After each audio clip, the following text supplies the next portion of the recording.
بسم اللہ الرحمن الرحیم۔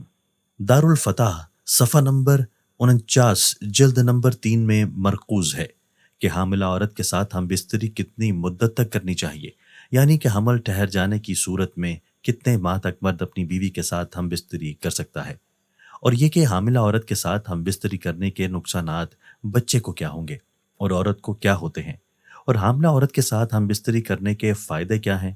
ناظرین، حدیث مبارکہ اور قرآن پاک کی روشنی میں آج کی اس معلوماتی ویڈیو کا مقصد یہ ہے کہ ہم تمام مسلمانوں کو معلوم ہونا چاہیے کہ شریعت محمدیہ میں حاملہ عورت کے ساتھ ہم بستری کب تک کر سکتے ہیں۔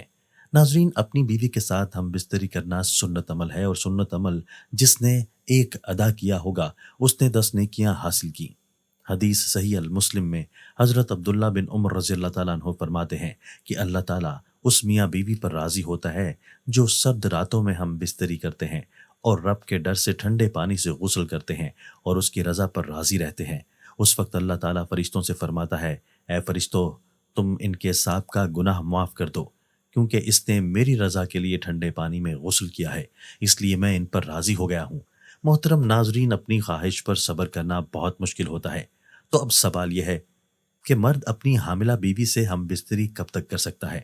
2 مہینے، 4 مہینے، 6 مہینے، کب تک وہ ہم بستری کر سکتا ہے، اور کب پھر اس کو منع ہے؟ عمل کے دوران اگر ہم بستری کی جائے تو اس کا فائدہ کیا ہوتا ہے اور نقصانات کیا ہوتے ہیں؟ حاملہ عورت اس سے ہم بستری کتنے مہینوں تک ایک خامند کر سکتا ہے؟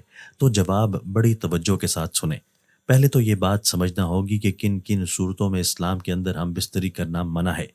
پہلی چیز ہے حیض کے دوران۔ حیض کم سے کم مدت ہے 3 دن، زیادہ سے زیادہ مدت ہے 10 دن۔ ان 3 سے 10 دنوں کے درمیان آپ ہم بستری نہیں کر سکتے۔ اپنی حلال بیوی کے ساتھ قرآن پاک نے عورت کے حیض کے ایام میں منع کر دیا ہے۔ ترجمہ کچھ یوں ہے کہ وہ سوال کرتے ہیں نبی پاک صلی اللہ علیہ وآلہ وسلم سے کہ حیض کے بارے میں تو اللہ کے قرآن نے جب آپ کو کہہ دیا کہ عورتوں سے جدا رہو، حیض کے دنوں میں تو حیض کے دن کتنے ہیں؟ کم سے کم 3 اور زیادہ سے زیادہ 10 دن ہیں، تو حیض کے دنوں میں بچ کر رہنا ہوگا۔ دوسری جگہ شریعت محمدیہ نے جو قید اور منع فرمایا ہے اپنی حلال بیوی سے ہم بستری کرنے کو، وہ ہے نفاس کے دنوں میں۔ نفاس کیا ہوتا ہے؟ جب بچے کی پیدائش ہوتی ہے اس کے بعد عورت کی شرمگاہ سے خون آتا رہتا ہے، نجاست آتی رہتی ہے، تو جب تک نجاست بند نہ ہو جائے، جب بچہ پیدا ہو جائے، اس کی مدت نجاست بہنے کی کیا ہے؟ زیادہ سے زیادہ اس کے 40 دن ہوتے ہیں، اور کم از کم اس کی کوئی مدت نہیں ہے۔ وہ 8 دن کے بعد بھی بند ہو سکتا ہے، 10 دن کسی وقت بھی بند ہو سکتا ہے، تو ان دنوں میں بھی بیوی سے ہم بستری کرنا منع ہے۔ اب ہے مقام کے اعتبار سے۔ مقام کے پیچھے کی شرمگاہ، جائے پخانہ کے اندر دخول کرنا، یہاں سے ہم بستری کرنا اللہ کے قرآن نے منع کر دیا۔ شریعت مطہرہ کے دیگر تمام علماء کرام اور ہمارے پیارے نبی حضرت محمد صلی اللہ علیہ وآلہ وسلم سے یہ بات ثابت شدہ ہے، عورت کے پیچھے کی شرمگاہ سے ہم بستری کرنا، دخول کرنا حرام ہے، بچنا ہوگا۔ بہت بڑی اللہ کی ناراضگی والا عمل ہے، لہٰذا اس سے بچنا ہوگا۔ اللہ کے قرآن پاک میں ہے ترجمہ کہ تمہاری بیویاں تمہاری کھیتی ہیں، تم جہاں سے چاہو آؤ، لیکن کہاں آؤ؟ حرف کے اندر، یعنی کھیتی کے اندر۔ کھیتی وہ ہوتی ہے جس کے اندر بیج ڈالا جاتا ہے، تو بیج اگتا ہے۔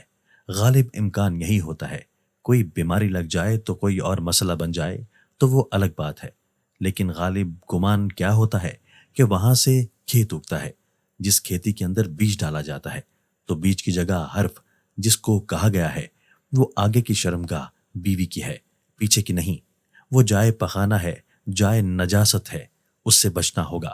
تو اب آتے ہیں کہ آج کا جو سوال ہے، کب تک ہم حاملہ بیوی کے ساتھ ہم بستری کر سکتے ہیں؟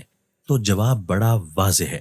شریعت مطہرہ اسلام کے تمام ماخذ قرآن و حدیث، اجماع یا سارے آپ کو اجازت دیتے ہیں کہ آپ جب چاہیں، یعنی اگلے دن بچے کی پیدائش ہونے والی ہے، اس سے پہلے آپ اگر ہم بستری کرنا چاہتے ہیں تو کر سکتے ہیں۔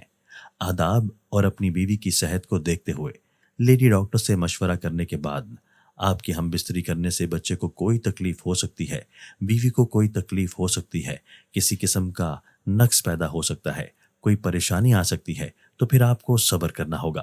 اور اگر اس طرح کا کوئی خدشہ نہیں ہے، کوئی امکان نہیں ہے، تو آپ آزاد ہیں، جب چاہیں جیسے آپ کی بیوی کے لیے آسانی ہو، اس کو تکلیف نہ ہو، بیوی کو بھی تکلیف نہ ہو، بچے کو بھی تکلیف نہ ہو، صرف یہی چیز آپ نے سامنے رکھنی ہے۔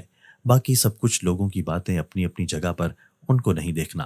صرف اور صرف شریعت مطہرہ آپ کو اس حوالے سے آزاد چھوڑ رہی ہے۔ صرف آپ نے ڈاکٹر کی رائے کا احترام کرنا ہے، لیڈی ڈاکٹر جو مستند مسلمان ڈاکٹر ہو۔ حاملہ بیوی کے ساتھ ہم بستری کرنے کے فوائد کیا ہیں؟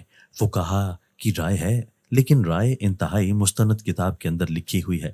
رد المختاریہ فتویٰ کی بہت بڑی کتاب ہے، دارالافتاء کا حصہ یہ کتاب ہے، بڑی معتبر کتاب ہے، جس کے صفحہ نمبر 49 جلد نمبر 3 پر یہ بات موجود ہے کہ اگر حاملہ بیوی سے ہم بستری کی جائے تو بچہ، اس کی قوت سماعت کے اندر اضافہ ہوتا ہے، مضبوط ہوتی ہے، اس کے بال بڑھتے ہیں، اور تیسری چیز یہ ہے کہ اس کی بینائی تیز ہوتی ہے۔ یہ فائدے ہیں اس عمل کے، اگر اس کو اس سوچ کے ساتھ، اس یقین کے ساتھ کیا جائے تو انشاءاللہ یہ فائدہ حاصل ہوگا۔ اور ظاہر سی بات ہے، خواہش تو پوری کرنی ہے۔ انسان کو اللہ تعالیٰ نے پیدا کیا ہے، اس کے سامان بھی پیدا کیے ہیں، خواہش کو پورا کرنے کے حلال طریقے سے بندہ پورا کر رہا ہے تو اس پر کوئی پابندی نہیں ہے۔ اللہ رب العزت ہم سب کو اپنی بیویوں کے ساتھ حسن سلوک سے اور شریعت محمدیہ پر عمل کرنے کی توفیق عطا فرمائے، اور ہم سب مسلمانوں کا حامی و ناصر ہو۔ جزاک اللہ خیر کثیرہ۔